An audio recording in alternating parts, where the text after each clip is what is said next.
Hi, ich bin die Tabea aus Erlangen, Mixed Media Artist, und ich freue mich, heute hier sein zu dürfen, um euch die neuen wasservermalbaren Ölfarben Norma Blue von Schminke vorstellen zu dürfen.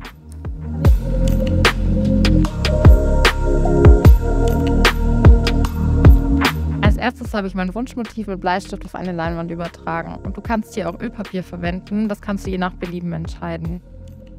Bei der Farbauswahl habe ich mich auf 3 Töne beschränkt. Besonders wenn man noch nicht so vertraut mit den Materialien ist es hilfreich, sich auf Töne aus einer Farbfamilie zu konzentrieren. Hierbei ist besonders hilfreich, dass alle 48 Farbtöne der Norma Blue wasservermalbaren Ölfarben auch als Einzeltuben erhältlich sind. Du kannst deine Farben pur mit etwas Wasser auf deinen Untergrund auftragen oder mit einem der 5 Hilfsmittel. Ich habe zu meinen Farben das Malmittel Norma Blue hinzugefügt, denn dadurch entsteht für mich ein typisches Ölgefühl beim Malen. Stärker, als wenn du die Farbe einfach nur mit Wasser verdünnst. Jetzt kannst du mit deinem Motiv beginnen. Passend zu den veganen Norma Blue Farben habe ich mich für synthetische Pinsel entschieden. Für die größeren Flächen habe ich einen Katzenzungenpinsel verwendet, was bei der Größe meines Motivs völlig ausreichend ist. Da die Farbtöne der Norma Blue Farben sehr hoch pigmentiert sind, fange ich als erstes mit den weißen Flächen an und arbeite mich nach und nach in die dunkleren Bereiche.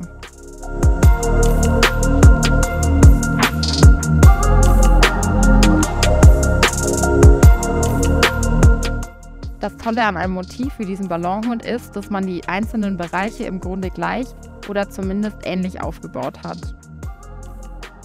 Fang am besten mit dem Part an, der dir am einfachsten erscheint. So bekommst du von Abschnitt zu Abschnitt immer mehr Übung.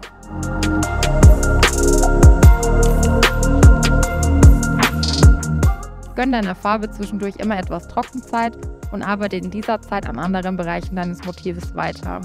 Je nachdem, wie schnell du arbeitest, kannst du die Trockenzeit mit dem Trocknungsbeschleuniger oder mit dem Trocknungsverzögerer beeinflussen.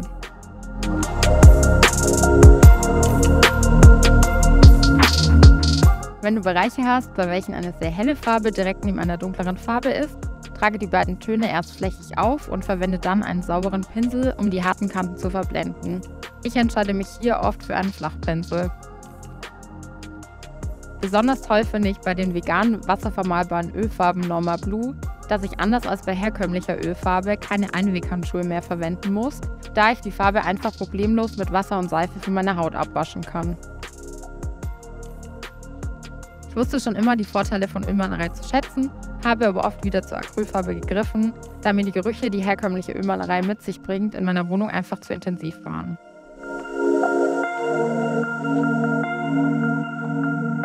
Deshalb bin ich ein riesiger Fan der wasservermalbaren Ölfarbe Norma Blue, denn endlich kann ich wieder Ölmotive gestalten, die Farbe ist aber völlig geruchsarm und damit bestens für Innenräume geeignet.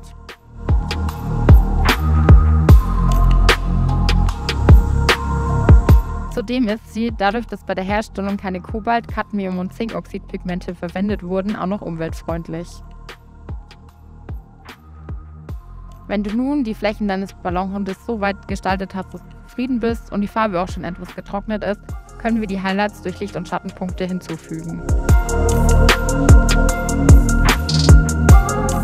Hierfür verwende ich oft einen Rundpinsel, da ich damit sowohl flächig als auch sehr detailliert arbeiten kann.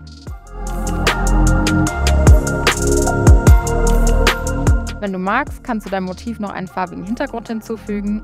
Ich würde hierfür empfehlen, einfach so lange zu warten, bis dein Motiv komplett getrocknet ist, um keine Kanten zu verwischen. Ich hoffe, es hat euch Spaß gemacht. Alle weiteren Informationen zu den veganen wasservermalbaren Ölfarben von Schminke findet ihr auf deren Webseite.